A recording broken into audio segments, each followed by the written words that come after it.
What is vector space? Maths में vector space आता है काफ़ी चीज़ों में और हम लोग अटक जाते हैं कि वेक्टर स्पेस होता क्या है। सबसे पहले तो ये दो वर्ड से मिलकर बना है, one is vector and other is space. तो दोनों वर्ड्स का अलग अलग मतलब समझते हैं। वेक्टर, वेक्टर मतलब कोई भी ऐसी चीज़ जिसका मैग्नीट्यूड भी हो और डायरेक्शन भी। फॉर एग्जाम्पल, मैं चल कर जा रही हूँ। अब जब मैं चल कर जा रही हूँ, मैं इस पर्टिकुलर डायरेक्शन में चल रही हूँ और कुछ लेंथ कवर करूँगी। अब मैंने डिस्टेंस भी कवर किया और उसकी डायरेक्शन भी थी पर्टिकुलर।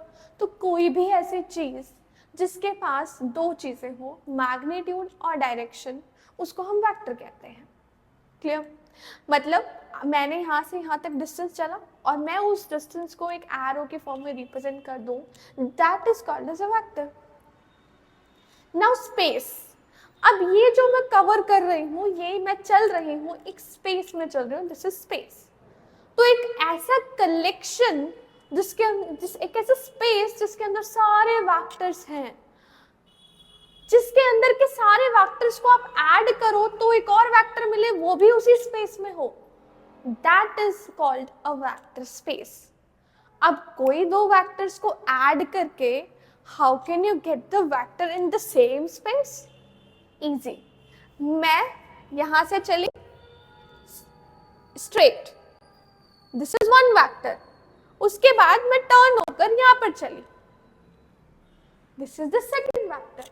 अब अगर मैं अपनी इनिशियल पोजीशन से फाइनल पोजीशन के बीच में देखूं तो जो वेक्टर बनेगा, this again lies in the same space which is called as a vector space. अब मैं कुछ चली, that means I have some vector, और उस वेक्टर को मैं मल्टीप्लाई कर दूं। मैं अपने डिस्टेंस को, अपने वेक्टर को ट्वाइस कर दूं, twice of A. Twice of A मतलब मेरा जो मैग्नीट्यूड है वो डबल हो गया। अगेन वो डबल होने के बाद भी एक वेक्टर ही रहा और वो वेक्टर भी उसी स्पेस में रहा। This is all about vector space. अब समझते हैं मैथमेटिक्स लैंग्वेज में वेक्टर स्पेस का मतलब। अब आपने देख लिया कि वेक्टर स्पेस को आप विजुअलाइज कैसे कर सकते हैं। अब थोड़ा सा मैथमेटिक टर्म्स में आते हैं। Vector space is a set of objects called vectors. Vector space एक सेट है जिसके अंदर वेक्टर्स होते हैं और दो ऑपरेशंस होते हैं, one is addition and other is scalar multiplication. मैंने आपको दोनों का एग्जाम्पल समझाया था, ठीक है। और उसमें इसे दो कुछ प्रॉपर्टीज को सेटिस्फाई करना होता है, तब आप उसको वेक्टर स्पेस कहते हैं। कि अगर आप दो वेक्टर्स को ऐड करते हो, ऑपरेट करते हो, then again you get a vector. And अगर आप कोई स्केलर मल्टीप्लाई करते हो अपने वेक्टर से, then also you get a vector back.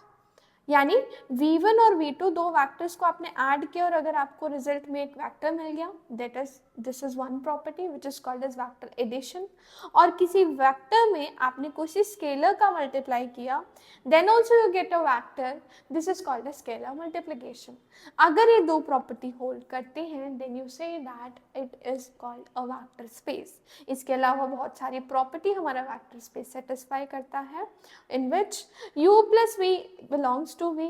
यहाँ पे v है आपका वेक्टर स्पेस, uv कोई भी दो vectors, uv are the vectors.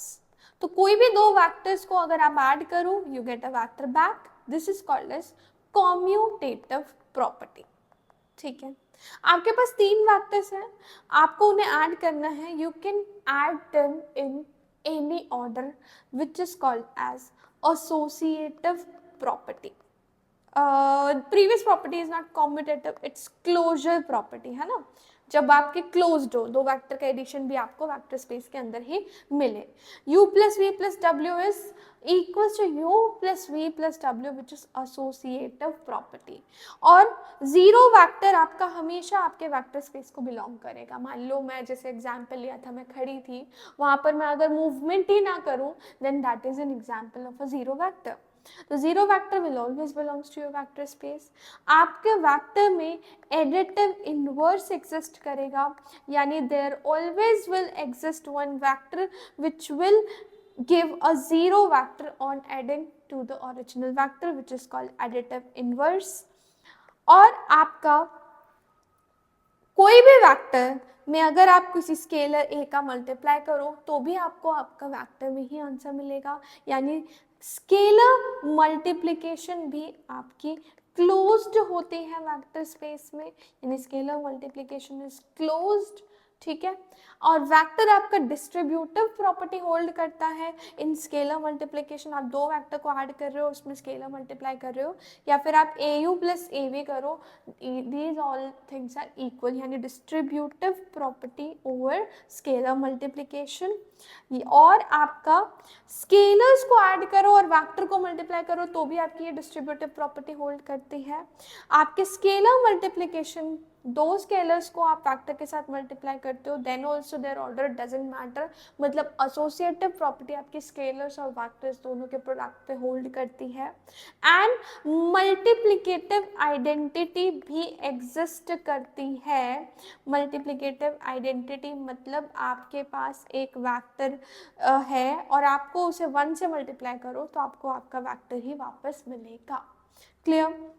Now example देखें अगर एक वेक्टर स्पेस का, तो R square is the example of a vector space. R square आपका क्या होता है, आपका एक Cartesian plane which has 2 axes, x axes and y axes, जिसमें आप रैंडमली कोई भी पॉइंट लो x y, it represents a vector which is X I cap plus Y J cap, ये आपका एक वेक्टर को रिप्रेजेंट करता है और ये पूरा प्लेन आपका आर स्क्वायर वेक्टर स्पेस को रिप्रेजेंट करता है।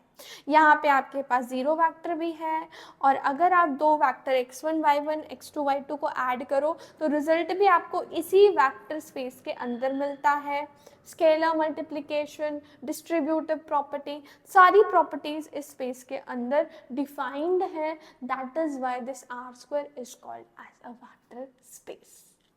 तो आपको समझ आया वेक्टर स्पेस होता क्या है। और भी अगर आपको इस टॉपिक में कोई डाउट है या अभी इस वीडियो में कुछ क्लियर नहीं हुआ तो आप कमेंट सेक्शन में हमें बता सकते हैं। And also you can recommend us more topics जिसके हम इस तरह की वीडियोस आपको प्रोवाइड कर सकें। That's all in this video. मिलेंगे अगले वीडियो में, तब तक के लिए चैनल को सब्सक्राइब करना मत भूलिएगा, बेल आइकन को प्रेस करना मत भूलिएगा। मिलेंगे नेक्स्ट वीडियो में। Bye bye, take care.